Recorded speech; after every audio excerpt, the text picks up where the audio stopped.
the process of merit in the appointments, of leaders in Nigerian universities. And indeed, the procedure and the process of transition had actually been defined. They have all been defined in the acts creating each of the universities. And I think that if we follow the process of really appointing successors in every university, and we do it without any compromise with respect to quality standards and ability, I don't think there will be any wrangling. I give you an example.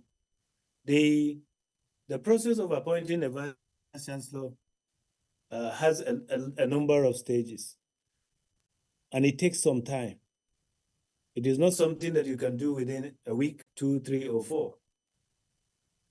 For example, the council, which is normally, the council will normally come out with very, very clear criteria. That is expected of candidates to apply. It is based on that criteria that candidates who feel that they have satisfied that particular criteria can then apply. And in most cases, this criteria is advertised, and it normally takes at least 4 to 6 weeks to be able to have a general and a global attraction, or to attract candidates globally who will want to actually come and be appointed.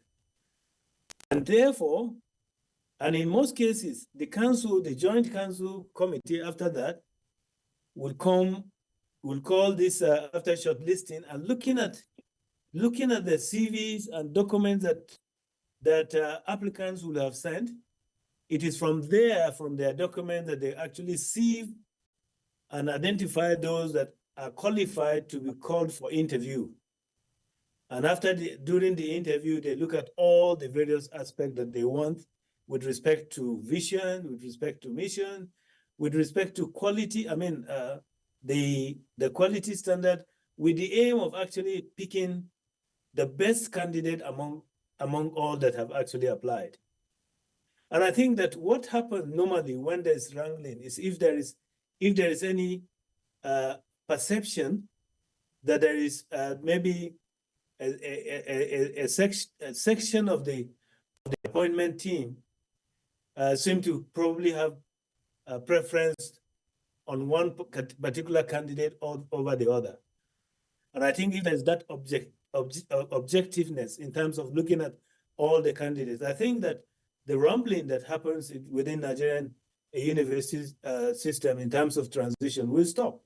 I mean, will not be there.